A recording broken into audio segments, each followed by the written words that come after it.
Good day mga kahimsog. I'm here in Kisante once again. So, mauni siya ang gipabuhat ni mamang na poultry for the chicken. Yan, naka-pondo ni good sila sa sulod. Then, na ay purple na chili. So, this is a kamagong tree. Kana siya. And then, tagas ang iyang mga dahon. Pag mamunga ni siya, iyang bunga is called mabolo, velvet persimmon or velvet apple. So gikan ni siya sa tanom ni papang before, and we were able to grow some seedlings. This is baste. Elo ni mamang na super kulit niya, kani siya kay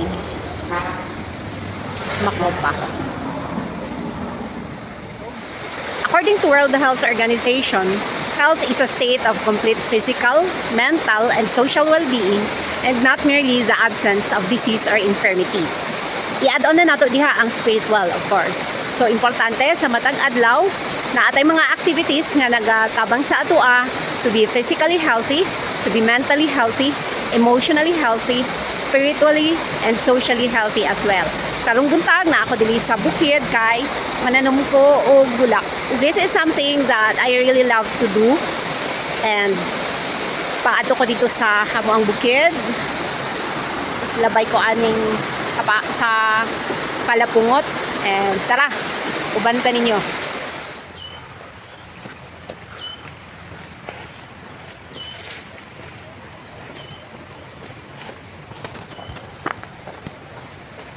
Siyang bulak, ginagamit naman ni siya na whistle, pito. Itong mga bata kami. Marang.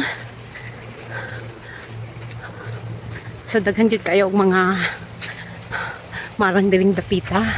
And I think, hindi ko sure kung wild panda na siya.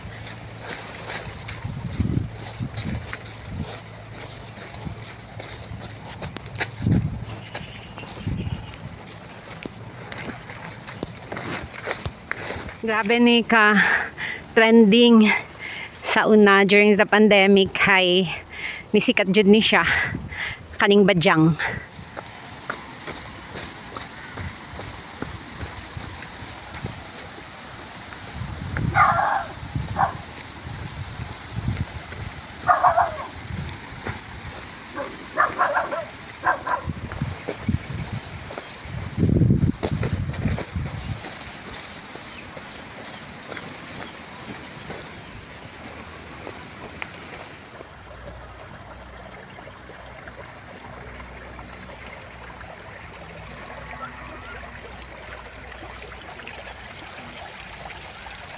So I'm headed to that place over there.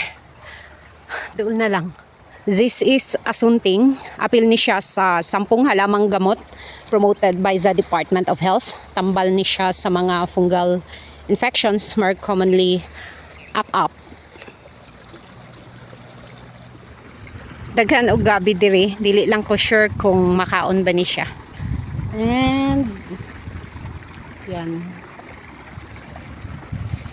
Clear kaayo ni siya nga tubig, kay isagad sa tributary ani katong spring nga naa dito sa ibabaw.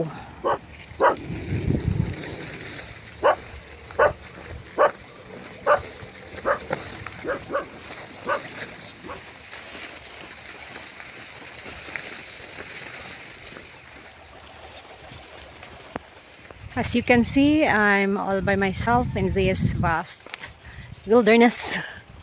Actually, wala lang yung tao para na time. And I'm having a great time. Take time to smell the flowers, pero wala man siya paho. It's wildflower, but if you look at the leaves, nice kaayo siya. Pwede siguro ni siya ornamental plant. Na ay mga nagtrabaho sa farm over there, pero layo-layo lang siya. Just around the bend is my secret getaway. Dili na siya, kana siya nga road is pato na siya sa bukid over here. I'm lost. Bagnot na gid siya guys, kay I think tiud-tiud na siya nga wala gi atuan diri. Careful lang, walay banakon.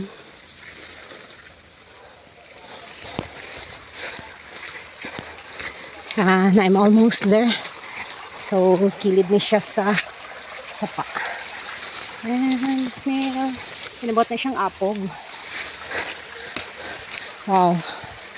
I'm here. Oh my gosh. Aray ko. So guys, this is my secret getaway.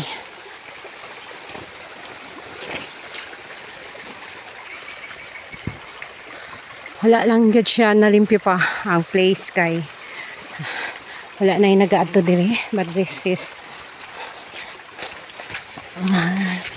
what I call somehow this is like my sanctuary.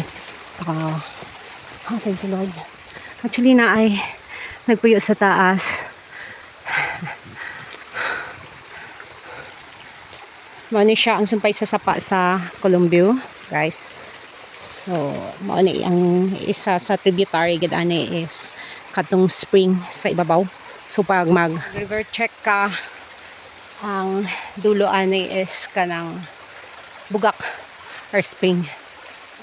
Na ay nagaado sa diri na place. Sad lang kay nagabilin og basura. So itapok na ko siya kay dalaon na pud nako siya pag uli. It's important to keep the place green and clean, of course.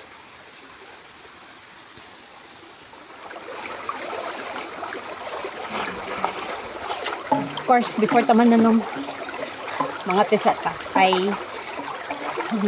nagbaon lang kong coffee.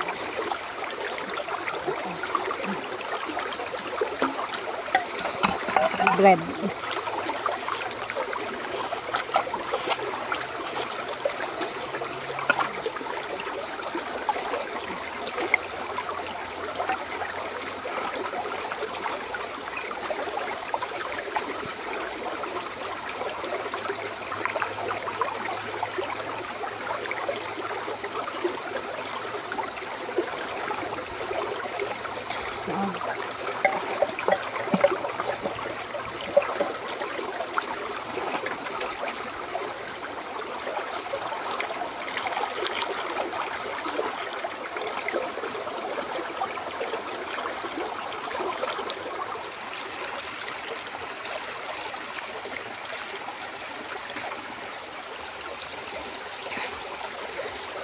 I have the entire place for myself at the moment. So the best things in life are free. Depende lang gid na siya sa imong perspective. Of course, fresh air, green surroundings, and then melodious flowing of the river, the sound of the birds, napagay kape. So mga kahingsog, the WHO definition of health does not mention about spiritual health. I believe that man is made of spirit, soul, and body. Our physical body, of course, ang ato ang soul, our mind, our emotion, and our will, and that part of us which longs for God, ang ato ang spirit. Importante na in-nurture sad nato ato ang spiritual being, and spending time with nature is one of the best ways to commune with God, to commune with our Creator. Shout out sa sunod na maggamit dili sa area. Palihog, iuli lang ninyo inyong mga basura. Hi, Che! Ha? Asa yung balay? Ay, layo pa. Ah, dito sa ibabaw. So, I'm done for today. Mangali na ta. And of course, before kumuuli, manguha sa taog ako, so daghan kaayo og ako ferns diri sa daplin sa sapa, and it's drizzling, so paligsik na.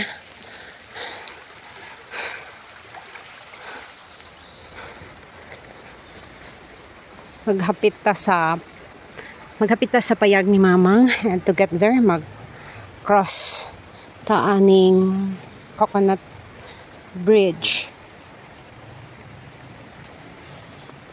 Hinay in town kay Ridge. Oh, yeah. So, there. Dito ko gikan and mag-drop by ko sa payag ni Mamang. Another bridge, footbridge. Oops. Oh my goodness. Oh.